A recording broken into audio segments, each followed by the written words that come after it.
Alright my good people, now welcome back again to Anointed Lady TV. Me don't come your screen now with breaking news. Me don't come your domot with another legit intel on the things and things where they go on for inside we nation Nigeria. And the cocoa now be say the National Assembly don dey tackle our President Bola Ahmed Tinubu's economic team sake of the proposed 2025 budget. And the National Assembly dey yarn about concerns over the disproportionate allocation of funds towards recurrent expenditure. Now, during one interactive session like that wey happen on Wednesday, wey be the 8th day of January for this year, 2025, lawmakers from the Joint Appropriation Committees of the Senate and the House of Representatives come dey bombast the economic team wey dey led by the Minister of Finance wey be Wale Edun over the bloated recurrent expenditure in the 49.7 trillion naira 2025 budget proposal. Like this now, my good people, the lawmakers now dey express dismay over the huge discrepancies in the amount of recurrent expenditure, and they come dey argue say the thing dey come at the expense of capital expenditure.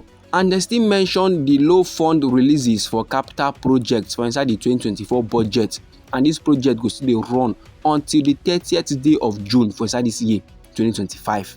Now, the National Assembly team wey dey led by Senator Olamilekan Solomon Adeola and Rep Abubakar Bichi, they come dey urge the executive arm to ensure the release of adequate funds for capital projects in the 2024 budget.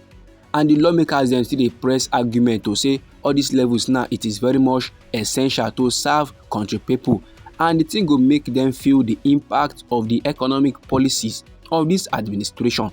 And the lawmakers dey let the economic team of our President Bola Ahmed Tinubu dey know say this huge recurrent expenditure now, e go only benefit some segments of the population o, no be everybody wey go enjoy am. And for inside one statement like that wey dey issued on Wednesday night by one countryman wey dey go by the name Kayode Odunaro, he na the media adviser to the chairman of the Senate Appropriation Committee.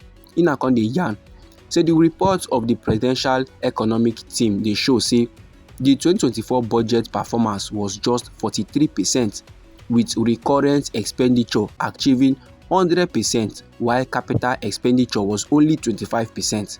Then the chairman of the Senate Appropriation Committee, wey be Senator Solomon, he na come dey emphasize the need to drastically reduce the wide gap between recurrent expenditure and capital releases in the budget circles. He na come dey note say capital releases to ministries, departments and agencies are the major drivers of economic activities within the nation. Meanwhile, Rep Abubakar Bichi, wey be chairman of the House of Representatives Appropriation Committee, come dey call for more releases for capital projects like schools, roads, dams, hospitals and other social infrastructure.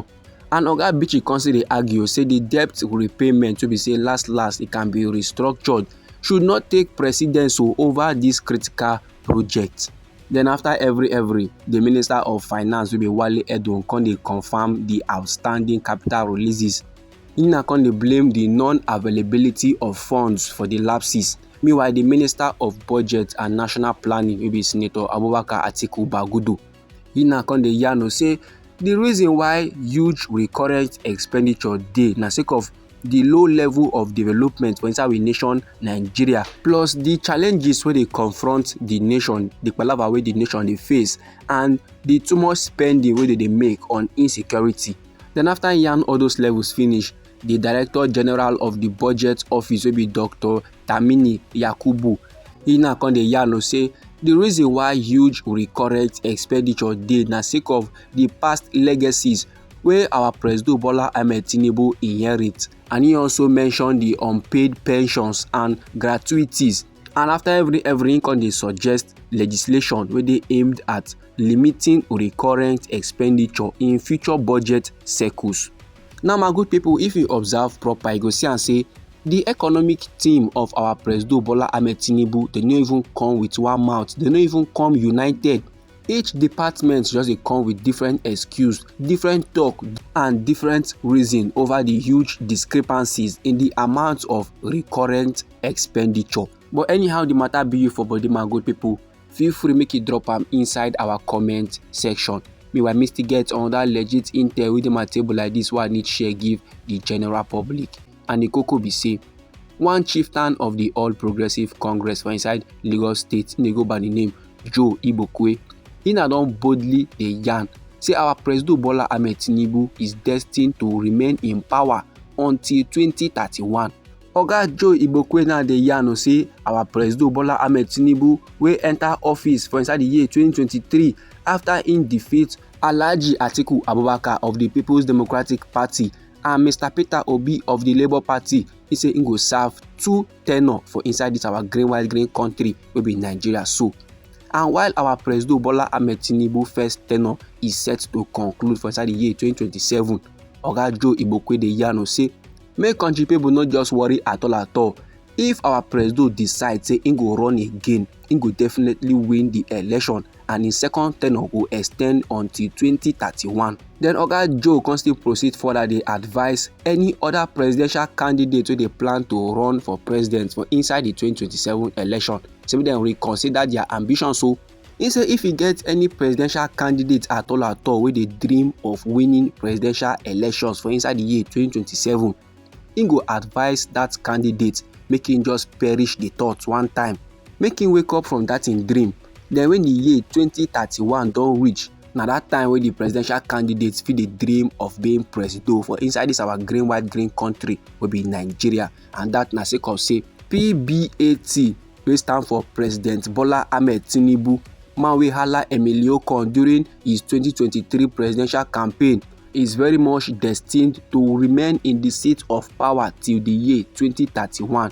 He need 8 years to set the record straight. This my good people na the things and things wey come aside from the mouth of Oga Joe, and normally he na chieftain of the All Progressive Congress for inside Lagos State. Now my good people, we dey see this update.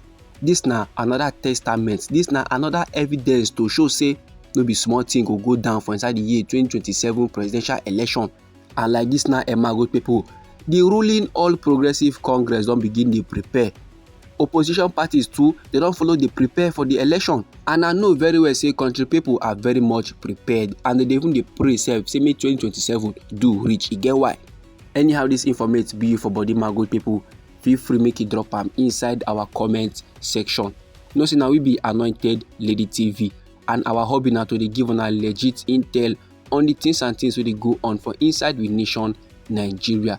So if you like our updates, if you like our news, and you would like to receive more, try make you subscribe to our channel and try make you put on the notification bell so that as we dey come with more news, na you go first receive the update and you go even get am sharp. At the comment side again to another legit informate for you, my good people. Try make you no go anywhere.